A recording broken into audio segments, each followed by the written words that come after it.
Hi, and warning. This video is not for everybody. It's for two types of people. See if you're one of these people. The first person is the person who wants to pass the notary exam on the first try. You're a future notary business owner and you want to pass on the first try. If this is you, you're in the right place. The second one, the second type of person is the one who's just curious about becoming a notary and needs to know what will be on the test. Do I want to pursue this? So this is for both of you because today I'm going to go over, Mr. Rogers is going to go over the main 28 topics that will be on the California notary exam. Okay. I'll make other videos breaking down the topics, but these are the topics that you need to know. It's almost like this. Remember you were in school back in the day.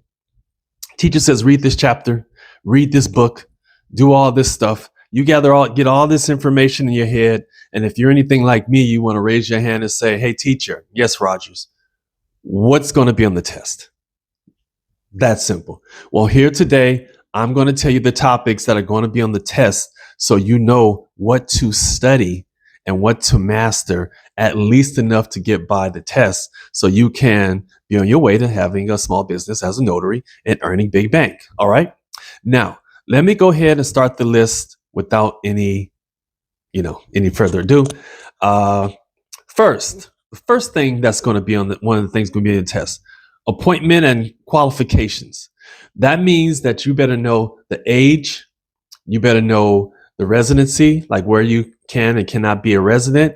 You better know the education requirements to become a notary. It's that simple. How old do you have to be to become a notary? What are the education requirements to become a notary? And where do you have to be a resident to become a notary? The second thing you need to know is about bonds. Okay, in California, do you need a bond? And if you do need a bond, how much does that bond have to be? Some states don't require a bond. So know about the bonds. Here's a clue. $15,000 in California as of now. $15,000 bond. Another thing you need to know, the geographic jurisdiction. So once you are a notary, where can you do business? Once you get your notarization commission in California, where can you do business? You better know that. What's the scope of your power? Another thing you need to know, this is number 4, acts of and practicing of law. You need to know the rules around that. I remember on the test that they definitely asked some questions about legal advice and what type of advice you can give as a notary. What else? Number 5, notary public seal. No, in California, yes, you do know, as in you need to know, you do need a seal. You need to know the size of the seal. You need to know the shape of the seal. You need to know the standards of the seal. And you need to know what goes on the seal, because they will ask you tricky questions about that notary public seal. Number 6, satisfactory evidence of identity. What does that mean? What are acceptable forms of ID? You have to know what the acceptable forms of ID are in California, right? Can you take a passport? Can you take a library card? Can you take an expired driver's license? And if it's expired, how long can it have been expired? You better know that. See, this stuff is hot. You better know these topics.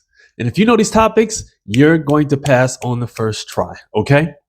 Another thing, wait until the end, and I'm going to give you some real big tips. I'm going to tell you the number 1 thing you need to know in California.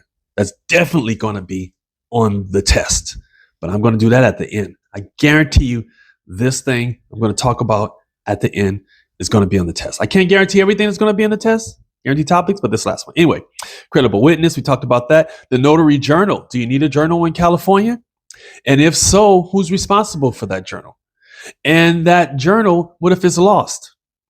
Who do you have to notify that it's lost? And what is a journal? Okay. Thumbprint requirements. You need to know that. Conflict of interest. What situations constitute a conflict of interest for you, the notary? You don't want to get caught with that stuff. And what are the penalties for participating in something that creates a conflict of interest? All right. Let's see. Acknowledgements. You need to know these next 2 like you know your first and last name. Know the difference. Acknowledgement. You better know that. And know jurat. You better know that. They're two different things, but they're used in your career and they will be on the test. I also have separate videos breaking down what those two things are. So you better know that. Proof of execution by a subscribing witness. Bottom line, that means rules for absentee or absent signer. Okay? So you better know proof of execution by a subscribing witness. And if you miss any of this stuff, just play the video again. And I don't care if you take notes. I don't care if you record this, but you better know this stuff. Don't give up early on this video because everything here is crucial and we're halfway through. All right. Signature by mark. Signature by mark. People who cannot sign their own name, what happens then? All right. 15, certifying power of attorney copies. Certifying power of attorney copies. The specific regulations for these documents. So you better know what to do in that type of situation. Certifying journal page copies. And what that means is a public request for notary records. What do you as a notary do if you get a request for records? What's the timeline? What do you have to do? You better know that. Incomplete documents is number 17 on my list. Now, what happens if the documents that are going to be notarized are incomplete? What are you supposed to do? They'll probably have a multiple choice question on this, and you need to pick the best answer on what has to happen if the documents are incomplete. Number 18, foreign language documents. Imagine this. Somebody comes. The documents are written in Spanish and you don't read Spanish. The documents are written in Chinese and you don't read Chinese. Or what if the person in front of you doesn't speak English at all? In California, what do you need to do about this? What are your options? You need to know that. Number 19, immigration consultant restrictions. All right. There are some parameters for immigration and immigration documents. You better know that. Advertising restrictions. Ooh, they're big on illegal advertising and you knowing what is an illegal advertisement. And there are specific words that if you're advertising your notary business that you cannot use in the advertising. There's specific words you can't use. Like I said, I'll break down all those details in another video. I don't want this video to go too long, but you better know what you can and cannot say in your advertisements. All right. Notary fees. Ooh, you better know the fees for California. And I don't mean just how much you could charge Johnny over here or you can charge Mike over here. I'm talking about what can you charge a veteran? What can you charge, I don't know, a cop, an attorney, a judge, a child? You better know your fees. All right. Misconduct and penalties. There are different fines and different situations if you do misconduct. What are the penalties? Felony offenses, serious crimes. Know about that and how that affects you being able to get your notary commission and how it affects you if you commit a crime or if anyone commits a crime and they're a notary. How does it affect their own business and their license? Here's a good one. Change of address or change of name. What are you supposed to do if you change your address? It's so simple, but what are you supposed to do? Who are you supposed to let know about this? Make sure you know that. Lost or stolen seal or journal. If you lose your journal or you lose your seal, do you just go on Amazon and get a new one? Or are you supposed to let certain people, certain institutions, certain hierarchies know that the situation has arisen? And how much time do you have to let them know? Let's see what else. We're on 26, only 2 down. If you're here still at 26, put 26 in the chat, in the description, so I know you're here. All right. Hopefully you've liked this video. Hopefully you're letting this sink in. Hopefully you're around in a couple of minutes, well, a couple of seconds when I tell you the biggest one that's guaranteed to most likely be on your test. Okay. All right. Number 26, commission renewal. How many years does your commission last? By habit, I put up 4. So it's 4 years. How many years? It lasts for 4 years. Then you have to renew it. What happens if you miss your renewal period? What do you have to do to get back in business? You should know that too. All right. Online notarization. You better know about that. Tangible copy certification, the rules for that. You better know that. All right. I hope this was helpful to you. Now I'm going to tell you the one that's most likely on the test, no matter what. I'm looking at my notes here. I'm going to click to another page I have for notes because I want you to know this. And I trust you, and I know you'll pass the test on the first try. Oh, also, I want to share with you the program that I like the best that trains people to make $75 to $200 per hour, trains people to make $100,000 a year. I've seen many people do it. So I'll tell you that at the end. Or the link is in the description too. But here's what's going to be on that test. And the biggest thing on the test is fees. Well, 3. Jurat, acknowledgement, and here's the one, fees. You better know what fee you can charge in California, because if you overcharge, that's misconduct.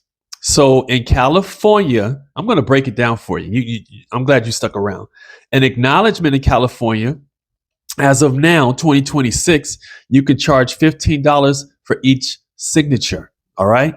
If it's an oath of affirmation, $15 for each one. You better notice they might ask you this on the test. They may say, how much can you charge for an acknowledgement? Is it A, $15? Is it B, $7? Is it C, $25? Something like that. A jurat, $15. Deposition fees. All right. All services rendered in connection with taking the deposition, $30. Okay. And then the oath to the witness, $7 more. And then the certificate to the deposition, $7. You need to know this stuff. Voting materials. How much can you charge to notarize voting materials? You can charge nada, 0. Know this. I remember this part. Ooh, I'm not going to say if this was on the test or not, because I'm not supposed to say that. But I think if I were you, I remember this next one. It's called veteran benefits. How much can you charge a veteran? The answer is no, it's not $15. It's $0. $0. You're charging veterans $0. All right. Immigration forms. Notarizing immigration forms. How much can you charge? You're going to charge $15 per individual for each set of forms. Ta-da! All right, that's it. And the program I'm talking about, there's a lot of programs out there. I see a lot of advertisements. I've looked at most of them, and the loan signing system is the one I like. I put the link in the description. It's the one I just see it teaching people from beginning to end how to market yourself, how to find clients, where to find clients, how to raise your income as a notary, how to do the documentation and the paperwork. It teaches you everything. And it has a whole community around it, Facebook groups, training videos, and one-on-one talking with the owner of the company sometimes. I mean, it's amazing. Anyway, I have the link in the description. I think they have a free version and they have a paid version. I'm not sure, but it's powerful. Anyway, this is Sean. See this t-shirt? Success is a decision. And I've decided you're going to be successful. And I hope you've decided you're going to be successful. All right, my friends. See you on the next video. Peace.